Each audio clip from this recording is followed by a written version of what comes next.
Hey, good evening. Today we're going to do how to express love or the five love languages. We said previously that we have emotional love tanks. Each of us has some sort of a tank like that of a car, which when filled with fuel, then we can drive, then we can move on. So when that tank is empty, we feel unloved, maybe unworthy, and loveless. So the easy way, the cheat code really, according to the author of the book of Five Love Languages, Gary Chapman, is to learn somebody's love language and then speak it. Aim to speak it with more fluency. So just a heads up, my goal I noticed lately has actually changed from learning how to beat my starter while doing the videos to more or less focusing on the video itself. So took me longer because of my speech impediment, but here we are, and it seems more natural, let's say, and I think I'm getting better. So we may focus more on the videos now than on my enunciation and pronunciation, how whether my hands show or not, whether I feel way more static, whether I move my head. I guess there are a lot of things I used to notice at the first time when I did a video, but now we are changing. It's more or less natural. I wish it should have taken me a shorter time, but well, we get to do with what we have. Okay, so we did previously the in love phase. The in love phase is the phase immediately after you are betrothed to someone, or when you say I do, or when you begin loving someone. It usually lasts about 6 months to 18 months, depending on the people involved and the timelines and the situation. For the most part, it's less than a year. And some people, as you said, usually break up before the period elapses. They're usually the serial daters. And from other sources, they tend to be people who are avoidant or anxious, which we said we are going to incorporate in future videos. I wanted to do each love language singly, but then I thought that would be much of rehashing what is sort of common. So I'll do this in a sweep.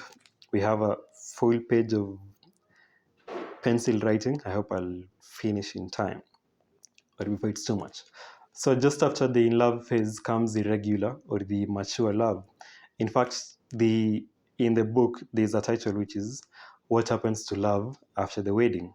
Of course, we all love this question. We wonder what happens to love after the wedding. We usually claim that this person is my one and only. I'm going to do anything for you. I'm going to be your all. I'm going to make you peaceful. I'm going to give you happiness. I'm going to make you enjoy your time with me. But then immediately people wed, things seem to fall apart. People seem to want anything but the marriage. They want out of the marriage, but not within the marriage. Of course, not a majority. Well, the data shows it's actually the majority, but well, let's say a number of people or a portion of the people don't seem to have happy marriages. From the previous videos on how to choose a partner or what to look for in a spouse, we remember even the religious article said that a majority of marriages are actually bland or insipid or a dullness of sorts, which lacks the vivacity of life. Okay, so the love languages are usually divided into five: the words of affirmation, quality time, acts of service, receiving gifts, and physical touch. As you said about attachment styles, there is no moral attachment to this. There is no better, there is no worse. All of them are just equal. You just have to know the hands you've been dealt and seek to deal with that. Just as being insecure about your lover is not a flaw. It's not a moral flaw. It's not something you need to repent. You need to go to Jesus and pray, to be forgiven. Just normal. So there's no better, there's no worse love language. We say that your primary love language is the one in which you most perceive love. For me, about 40% of how I perceive love, according to the test I did online, is words of affirmation. Then that's my primary love language. My secondary love language then is not my number two. It's actually my my spouse's or my wife's or my girlfriend's or my lover's love language, which is the primary love language. If I learn to speak that, then that's my secondary love language. I think it's good to get the difference. There are a few people who are bilingual. If you do a test, you find that you are like 20% this, 20% that, then it could be that you're bilingual or even trilingual, if we may say. But that's a rarity. The more common sight is you find someone who is this and this, and that is the case. Also, from the literature or from the book, we actually found that there were rare situations where people, spouses who are married, actually spoke the same love language. But often, as is the case, there was the case of people under a China berry tree. The couple led acts of service as the same love language, but then they had different dialects. So let's see. Words of affirmation as love language number one. So for people like me, people who speak this language primarily, it's really easy as we see it. You just tell us what we want to hear and we swell up. I remember the first blog I did, or when I first established a blog, it was mainly because people I used to write with them, maybe in my essays and my texting, thought that I could write well. And so I thought to maybe try that out. And also for my videos, apart from my speech impediment, people used to think I speak sense, or that's what they told me. And well, here we are trying to speak some nonsensical sense, let's say. So the dialects of words of affirmation, one is verbal compliments. You compliment someone, how nice they look. Again, the caveat is it's better if you do it to someone you know. If you compliment someone you don't know, if you're an ugly male, if you believe in the red pill things, that is sexual harassment. But if you are, a nice guy, it's taken as a compliment. So I guess there's something about situation and knowing your place, let's say. So verbal compliments are they're better if you know the person you're speaking to, and they might border harassment if you don't know the person. They should be genuine. If you're coming from a place where you sort of hate each other, they might not be genuine at the first, but they might be interpreted as love in the last. In fact, the last video in this series will be loving the unlovable, which will be next week or so. So dialect one is verbal compliment. The second dialect is encouraging words. To encourage someone means to give them courage, to infuse them, to imbue them with courage. You tell them that, go on, you can do this. I think you know how those things go. Then number three is kind words, where you don't demand. Love cannot be commanded. Love cannot be demanded. The last video I watched before doing this was the six-figure craze in America, where somebody wants a ring which costs $6,000 or even 2 million. $2 million. The average income for American men is actually $61,000, 61 grand, and the average income for American women is actually 51,000 or 51 grand. So the notion that, I think people who do social media are actually the ones who skew the curve, because it's actually possible to find a 20-year-old on YouTube who earns more than $1 million a month or even a year. But that's not the normal situation. Many people don't earn that. So people get to think that it's actually normal for somebody to take you on a date, the first date, and they spend maybe $400 on you. It's very abnormal. It's very abnormal. And then there's always the question of who pays for the first date. And I don't think that's the question. The question is, what happens if you allow somebody to pay for your first date or for any date, let's say? And Men and Women, from the book Influence and Persuasion by Robert Cialdini. Is he Bob Cialdini? Says that they are more disposed to yielding sexual exchanges as soon as or as long as their date is paid for. So who should pay for the date? I guess whoever wants to get laid, let's say, in my opinion. Okay. So Love makes requests, not demands. Then keep a record. Learn to say I love you. If your spouse's love language is words of affirmation, then you can keep a record of words to tell him. Maybe words don't come naturally to you. Maybe you're not a poet like me. Maybe you don't write essays. Maybe you don't. Maybe you get the maybes. But if you learn how to speak this love language with more fluency, then your person might feel more loved, and that's a win for you. Okay. The other love language is quality time. From the words time is, the scalar quantity. Then quality, of course, something of a superior build, card. So quality time means giving someone your undivided attention, which doesn't mean to happen the entire day. During the in love phase, this is very normal. This is very natural. We want to spend time with our lovers almost all the time. But immediately that phase wanes, it's almost a bother. It's almost a bother to give someone your time. But again, we're moving from the infatuation phase, the rose-colored love, to the more real, more enduring love. So quality time. If their love language is quality time, you should at least aim to give them your divided attention, whether it's 10 minutes or so. There's a book I read by Tempered Steel. Do you remember by Steve Farrar? And then he mentioned that there was once a preacher who used to give 1 hour of his time, just 1 hour a day of his time, to his family. And over three generations, they had a professor, a vice president, preachers, scientists, all that, just by giving a single hour a day to his family. So how much more can you do by giving more time to your family? Of course, for children, they need quantity time. For lovers, they need quality time. So for kids, it's not so much about, you go there, you show them the Bible and all that. Yes, you can do 1 hour like the person mentioned in the book, but ideally you should just spend more time with them. Even you don't have to do the same thing. You just have to be there.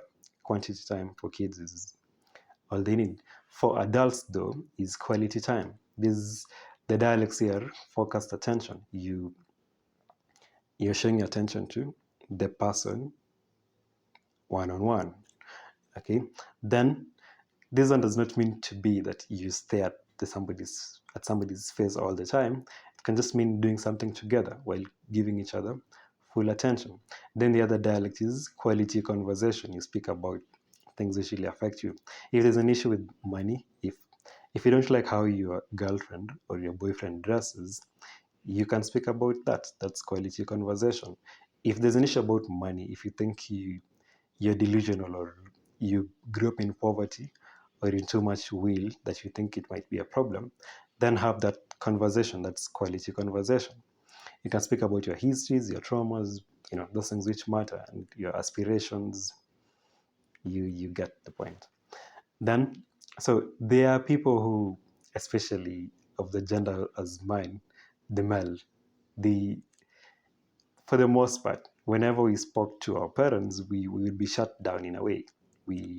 I guess you've seen this, boys and girls are not really raised the same way. If a boy asks for this, they're more likely to be shut down. So for the most part, we are shut down over and over, to a point where we learn not to ask, we learn not to express our emotions. If you express anger to your parents, they're likely to scold you, they're likely to be harsh. If a child expresses that in an African setup, they're going to be ignored, they're going to be scolded for that. So we learn not to express. So there is the situation of a Dead Sea and a babbling brook. The Dead Sea is the end point of River Jordan. It's called Dead Sea because nothing leaves it. It is a really salty lake.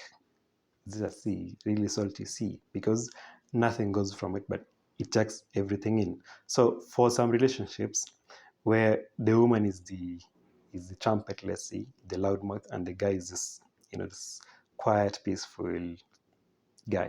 I think I once had my girlfriend make such a claim about me. She would ask, "How was your day?" And for me, the four-letter word was enough. It was fine. It was good. And then it would bring issues. So men, I guess we need to learn how to talk. Yes, our parents are not our girlfriends now.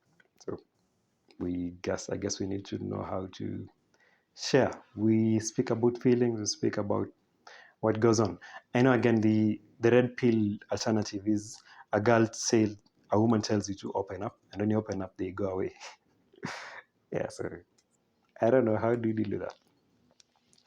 You decide. Then love language number 3 is receiving gifts. I think this should be maybe the easiest. There's a paragraph here on quality conversation. By quality conversation, I mean sympathetic dialogue where two individuals are sharing their experiences, thoughts, feelings, and desires in a friendly, uninterrupted context. Most individuals who complain that their spouses does not talk do not mean literally that he or she never says a word. They mean that he or she seldom take part in sympathetic dialogue. If your spouse's primary love language is quality time, such dialogue is crucial to his or her emotional sense of being loved. So it's not just about talking anything, it's about talking about feelings, about experiences, about desires. So to that man like me who responds to, how was your month? It was fine. You need to grow up, let's say, in this domain of emotional context. Speak about your experiences, your thoughts, your feelings, your desires. If the girl is stupid and leaves at the mention of that, then good for you. Then you can find someone else, hopefully, or you can pray they stay something. So love language 3 is receiving gifts. This is receiving gifts is a universal love language. All cultures, according to the book, express that when you go to a new place, when you go to a place where nobody knows you and you do something nice for them, the community as a whole is likely to reward you. So giving gifts is a universal thing. It's a really easy love language. I'm going to read the paragraph here. A gift is something you can hold in your hand and say, look, he was thinking of me, or she remembered me. You must be thinking of someone to give him a gift. So this disqualifies those random gift giving in the street. So you must, okay, the random giving in the street is usually something they want from you at the end. So it's not, you know. So you must be thinking of someone to give him a gift. The gift itself is a symbol of that thought.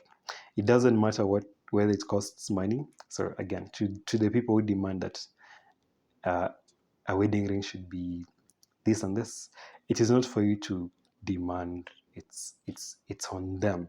It's on them to choose whether to give you a ring or not. So love cannot be commanded. Love cannot be demanded. Love is requested. Love is suggested. You make suggestions, not commands. So the gift itself is a symbol of that thought that somebody is thinking about you. What it matters is that you thought of him. And it is not the thought implanted only in the mind that counts, but that the thought expressed in actually securing the gift and giving the gift is as an expression of love. So first of all, when you want to buy somebody a gift, when you want to get somebody a gift, you must plan, you must go to maybe a supermarket or to maybe somebody who deals with clay, then get that thing. So it expresses all these things. So for people, let's say you're distant from your spouse, I think giving gifts is some kind of a cheat code. You buy your wife or your husband this, and then when you go away, you remember me with this. I think that's where necklaces come to play, earrings, dressings, books, let's say. So the gifts can either be purchased, they can be found, or made. Many mothers from the book usually remember the first time their son picked a feather from the playing field and brought it to the mother. I did this as a child to my own mother. I'd pick flowers and all that. Every boy does that. Every child does that. So many mothers usually value such feathers and they keep them. In my home, a typical Nandi home, they'd keep them just above the place they store firewood. in our culture it's called tabut. So you'd see your mom has placed your feather there. You'd get the really colored ones by crested cranes or some other birds, the ones with a plume, and they'd keep them. So a gift is purchased or found, or it is made. You can make your mom, you can make your girlfriend, you can do that. There's something I was given by my lover. They did some painting, just a coloring, and then they gave me, and it meant much to me. Surprisingly, who knew? Who knew you don't have to buy a gift? So how do you know whether your lover loves the gifts? Again, you listen to them. What the you'll know. They could say, I think a jacket would do me well, or earphones, or maybe my phone is not functioning as much. Maybe it needs a memory card or a change of camera or something like that. So, and also you could ask their friends, what do you think this guy of mine would like, or this girl of mine would wish? And then don't forget that you are the best gift to, if your love language is receiving gifts, there is nothing which replaces you yourself. So you gift the gift of self. You're there for them. You're present. So you're a gift also to them. So we now to love language 4, which is acts of service. I never thought this was really a love language. It sounded maybe absurd to me. Till I noticed that one of my friends' love language is actually acts of service.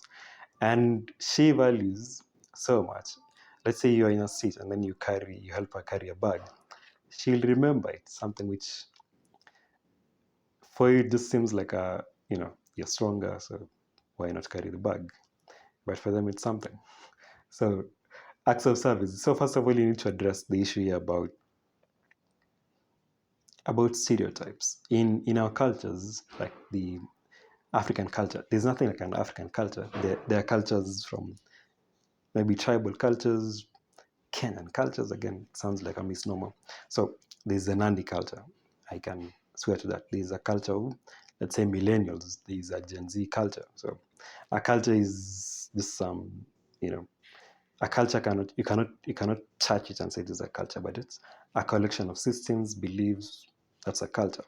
So in where people believe that household chores are something for women, or and then the chores for the field are things for men, yeah, that's likely to be problematic. Because growing up, I've never seen my mom wash our car, not once, never. But I've seen my dad milk cows. In our culture, it's women who milk cattle. Okay, yeah, I rarely see my mom in the farm, but also I rarely see my dad in the kitchen. So household chores, of course, it's good to say that acts of service is not my mother's primary love language. I could be wrong. I could be wrong. People usually say that if somebody is a firstborn daughter, their love language is probably acts of service. It could be not. So the primary question here is to ask, are you a doormat or are you a lover? The husbands who provide and provide and provide and provide and provide, and nobody will ever thank them for that. You know, like a kid, give me this, give me this, give me this, give me this, give me this. You tend to resent someone who does that all the time. If it's a child, it's excusable. What else will they do? Where else will they go? But if it's an adult, you're likely to resent them. This is really shown by the case of women marrying men who mainly provide for them. Over time, at least as much as I know, they tend to resent the same women who they loved, who they wished to provide for all their lives. Of course, being a stay-at-home mom is not a problem, but that the pestering, let's say, can be a problem. Can be a problem. So, are you a doormat or are you a lover? A doormat is an inanimate thing which is stepped over, you wipe your feet over, and all that. So, when it changes from a lover to a doormat, which is you're just doing something and nobody notices, nobody realizes, nobody thanks you for it, nobody even seems to notice, then you're likely to feel like you're being used.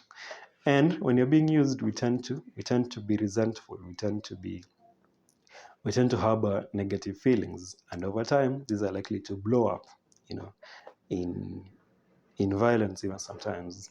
So acts of service, you, we need to, each of us, we need to re-examine the stereotypes of roles of husbands and wives, or of girlfriends and boyfriends.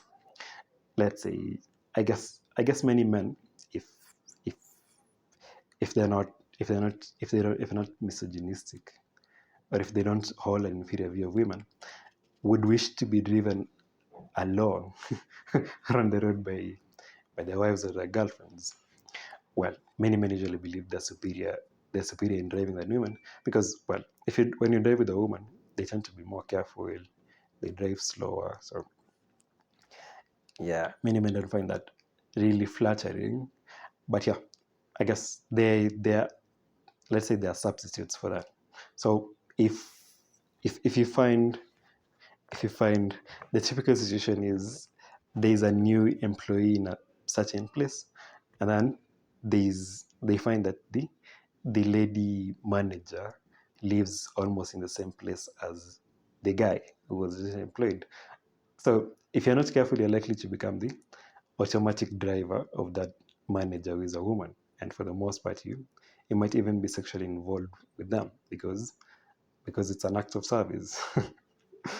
Or some, maybe, okay, what can we say about that? So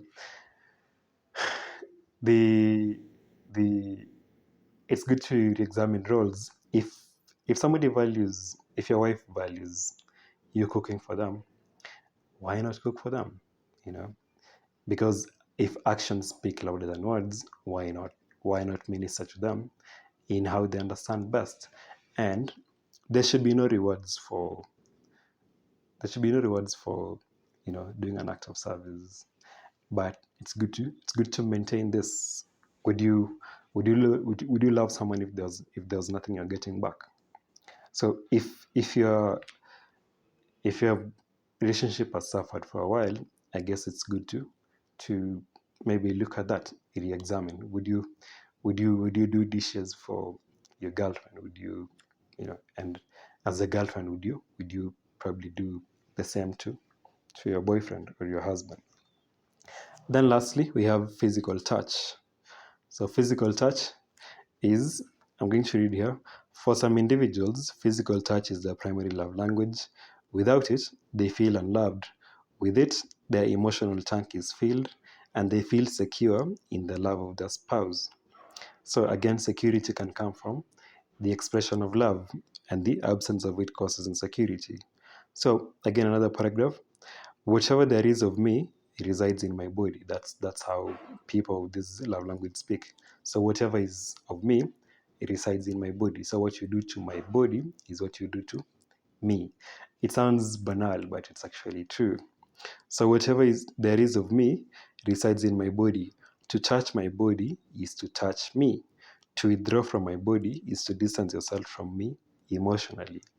As a practical example, whenever, let's say, I'm fed up and I want to spend time with my lover, you can easily tell it's almost a sign of distress. So you, as much as possible, the person with the love language is quality time would view you sitting next to them as quality time, while the person whose love language is physical touch would feel you sitting next to them as you being present to their body. So again, many men misunderstand physical touch to mean sex. It's not always the case. In fact, most of the times, physical touch is not sex. Well, it could include sex, but it's not sex. Okay? So your best instructor in where to touch is actually your spouse. If a guy says, don't touch my, let's say my ear, don't insist and say, from anatomy, there are so many nerve cells along the ear. It should feel nice about it. No, you follow what they say. Your best instructor is your spouse. So if your husband says, don't touch this or touch this more, do that. You don't need to read books on it. You don't need to read essays by the best anatomy is for you to understand what somebody says with their mouth, if that makes sense. So there are two types of touches, which is explicit touch and implicit touch. Explicit touch is hugs, back rubs, you know. Implicit touches is you see your spouse reading somewhere, and then you kind of sneak a, a touch. So implicit touch requires more thoughtfulness, more planning. You see someone, you think, if if if I touch their hand by mistake, let's say a planned mistake. Now that's implicit touch. And for the most part, implicit touch is more appreciated than explicit touch. Yeah. So examples: if you have a car, if if you're not stereotyped by your cultures, you could kiss when you get inside a car. This is something they could appreciate. Probably you don't appreciate kisses, but they would. So why not do that? Yeah. Pecks, Then hugging before maybe having lunch or before going into a mall. And then lastly, we have crisis and physical touch. Whenever we're in a crisis, our immediate response is to band together, to want to be closer, to hug people. I think I've seen this before. There's a time I came home late to home. My phone was off and I couldn't find transport back home. It was really late at night. And when I came back home, I found my family members. They were actually outside. I felt guilty, and then they were together. So we tend to bond in the event of crisis. So also when your lover is in crisis, ensure you are there physically. Don't send money, don't send voice notes, don't send pictures. Be there. So that was how to express love in the five love language way. Again, my primary love language is the way in which I understand love best. For my case, it's affirmation. My secondary love language is the way my lover understands love best. And that is, for my case, that is touch. So that is my secondary love language. And affirmation or words are my lover's secondary love language. So I wish you well.